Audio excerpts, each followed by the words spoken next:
ఏందిరా భయ్య అటు చూస్తున్నారు గుర్తుపట్ల నేనే సందీప్ రెడ్డి వంగ అదేనా భయ్య యానిమల్ సినిమా తీలా అది నేనే తీసిందే. ఇప్పుడు విషయం ఏందంటే మొన్న న్యూ ఇయర్కే ప్రభాస్ ఉన్న ఫోటో వదిలేసి ఉండా. అయితే ఇప్పుడు విషయం ఏంటంటే ప్రభాస్ ఫ్రెండ్స్ పిలుచుండారు పంచాయతీ కాదు అది ప్రెస్ మీట్ ఆ ప్రెస్ మీట్కి నన్ను పిలుచుండారు. ఇప్పుడు పోతున్నా, ఇప్పుడు కాకపోతే మందులో ఉన్నాను, తాగేస్తున్నా 100 రూపాయలు సేపు లెక్కరు.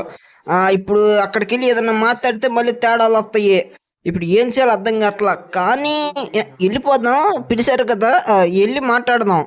పదుస కరిగిన బంగారు కరిగిన నీ మనసు కరగదమ్మా, ఈ ఆపోజిట్ ఎల్లమ్మ సచ్చిగని నిమరవనమ్మే.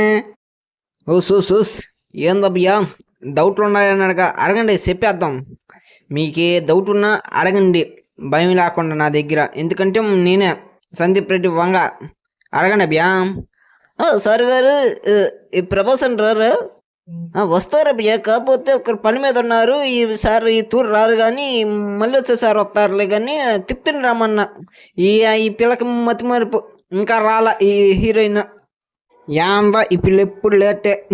అట్ట కాదు, కానీ మీరు అడగండి, నేను ఉన్నాగా, నేను చెప్తా. అడగండి మీరు, ఏ డౌట్ అయినా అడగండి, నేను చెప్తా. రెడ్డి మామ, ఇప్పుడు నా డౌట్ ఏంటంటే మన ప్రభాస్ అన్న ఆ తిప్పి దిమ్రి ఫోటోలని ఏఐ ద్వారా జనరేట్ చేసేసి రిలీజ్ చేసేస్తున్నారు పాత లెక్క పెడితే. దాని మీద మీ ఒపీనియన్ ఏంది? నాకు ఆ వీడియోలు చూసినప్పుడల్లా ఒళ్ళు మండుకుపోతుంది భయ్యా.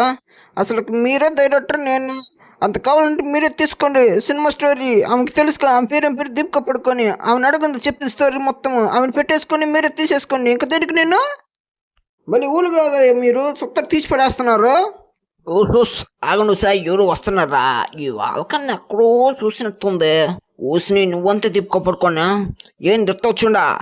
నేనే దీపిక పడుకోనని ఈ రోజు ఇక్కడికి రావడానికి గల కారణం ఏంటంటే స్పిరిట్ సినిమా పోస్టర్ చూస్తుందా, బాగుంది. అసలుకి ఫస్ట్ ఈ సినిమాలో చేయాల్సింది హీరోయిన్గా నేనే, కాకపోతే కొన్ని రీజన్స్ వల్ల చేయలేకపోయా. ఏంది మా వాడు చూస్తున్నా, చెప్పు నా గురించి ఒకరా. అవునమ్మో, ఈ వస్తువు చెప్తుంది నిజమే రారు. అబ్బయో, ఫస్ట్ ఇదే చేయాల్సింది ఈ మూవీలో, కాకపోతే దీనికి 20 కోట్లు రెమ్యునేషన్ ఇస్తుండా. ఆ రెమ్యునేషన్ కాకుండా దీని కింద పనిచేసే వాళ్ళకంతా తలా 116 రూపాయలు ఇవ్వాలంట. అండ్ దీనికి మటుకు దసరా మావుల కింద 116 అయితే ఇవ్వాలంట. అది నాకు నచ్చల, అందుకే ఇది ఈ సినిమాలో నుంచి దీన్ని తీసేసి ఉండ. అరే అటు కాదు రెడ్డి మామ, నువ్వు అర్థం చేసుకో. వచ్చే కదా నేను, మళ్ళీ నేనే ఈ సినిమాలో హీరోయిన్గా చేస్తాను. ఇంకా నాకు రెమ్యునేషన్ ఎగస్తా దసరా మావులు మా కూలలకి ఏమి ఇవ్వద్దు. కాకపోతే నాకు మటుకు